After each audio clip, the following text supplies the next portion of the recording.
Hey Vision Kids, it's me, Miss Penny, and today we're at the Seminole Tribe Museum to find out about the Seminole culture. Come with me, it's going to be great. The Seminole Tribe is a group of Native American people who live mainly in Florida, particularly in the Everglades. Among many things, they are known for their colorful clothing, beautiful beadwork, and special dwellings called chikis. Hello, Chihantamo. My name is Carla Cypress. I'm from the Panther Clan, and you're on the Big Cypress Reservation today. This is the cooking chiki, and today I'll be showing you some of the steps on how we make today's fry bread. A chiki is a traditional Seminole structure. They are designed to keep people cool in the hot, swampy climate of Florida. We're in a chiki hut. Is this a particular Yes, this is what's called a cooking chiki, or itet chiki, and itet means fire, and chiki is the house, so it would be like, can translate to firehouse. And this is where we cook, and normally you'd have this would be like the central area of your camp. And when you have visitors, they would come to your camp and they would announce themselves at either the cooking chiki or the eating chiki. Today I'm going to make fry bread, which is a bread that is like a pillowy fried bread with water and flour. And this is the bread I made earlier, which I added the flour and the water together, and I would just knead it. We say yiglik in our language, is to knead, yiglik,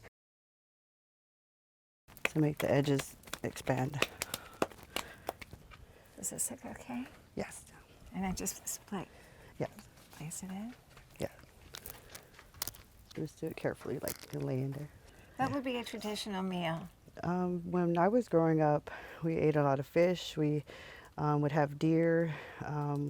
We would have a variety of vegetables. We would have black-eyed peas with white rice, or a lot of tomatoes, stewed tomatoes. So things you could grow in a garden. Yes, yes.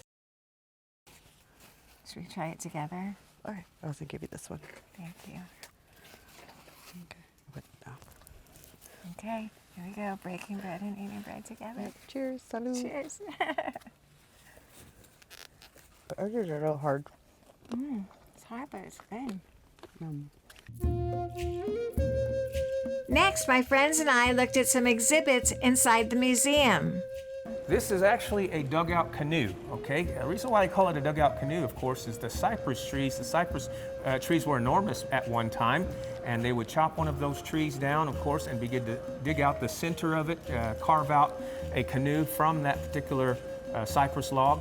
That's why they call it a dugout canoe, because they would dig out the center of that particular canoe. This was their mode of transportation at one time during the early 1900s, around the turn of the century. Then we listened to beautiful music played by my friend Gordon, the director of the museum. I'm going to play a song for you called Everglades. It represents the sounds of the Everglades, the air, the dragonflies, the butterflies, the bull alligators. So you hear this within the song. So this is Everglades.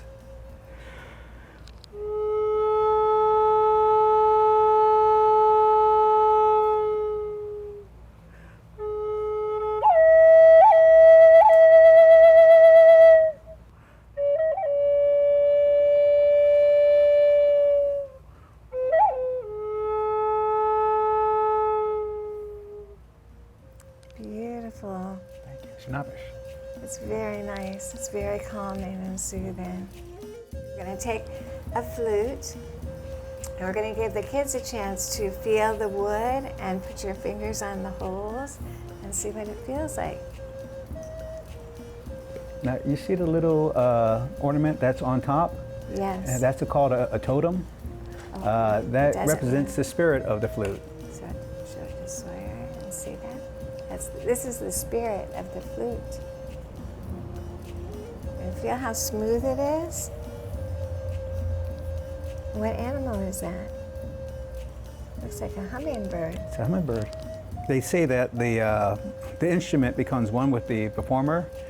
We provide the air, the breath to the instrument and bring it alive. And by doing this, the instrument gives us its voice.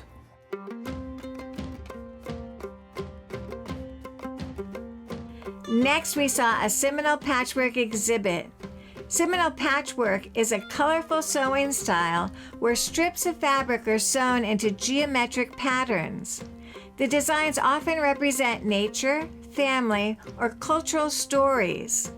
Welcome to the museum's latest exhibit. It's called Towiachi Seminole Patchwork exhibit. This actually is a vibrant celebration of the Seminole tribe's unique and very iconic Seminole patchwork clothing.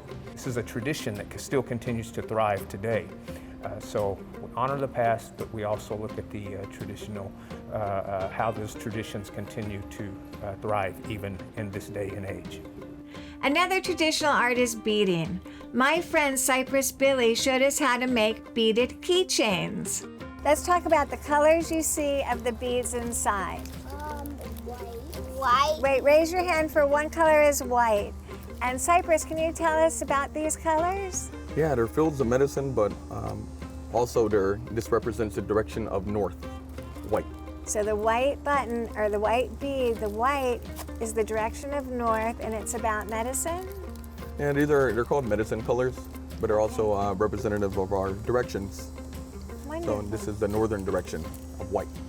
What other color do you see? Yellow. Yellow. What Yellow is yellow? represents the rising sun, Ah, and it is east.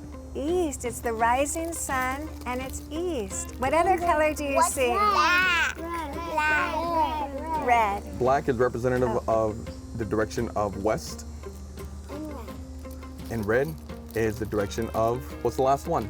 There's east, north, west, and what are we missing? South. South. So we have Good it like thinking. so, and those are the directions that these colors go about representing.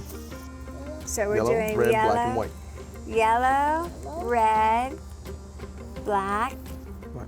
and white. But first, we're gonna go about getting our string, halving it, and we're gonna go about securing it onto our metal loop. Seminole beading is a traditional art form featuring colorful patterns made with small beads. These bead designs are often used to decorate clothing, accessories, and ceremonial items. I'll cut it later on whenever our keychain is done. Here, I'm going to gotcha, help I'll you. help We're you. going to make it go in half. You're going to fold it in half. Oh, I understand. Yep. So folding it, So when something is challenging, what does that mean? you can't do it yet. Right. You have to think about it and work on it because it's challenging. But can you overcome the challenge? Yes. Yes, you can. Now it's perfect. Yes. All the last step. Woohoo! Look at you. We had a great time visiting the museum and learning about the Seminole culture. I wanted to go about telling y'all how to say see you later, Okay. and that's how you go about saying Chihitulages. Chihitulages. You want to go on ahead? Chihitulages. Chihitulages.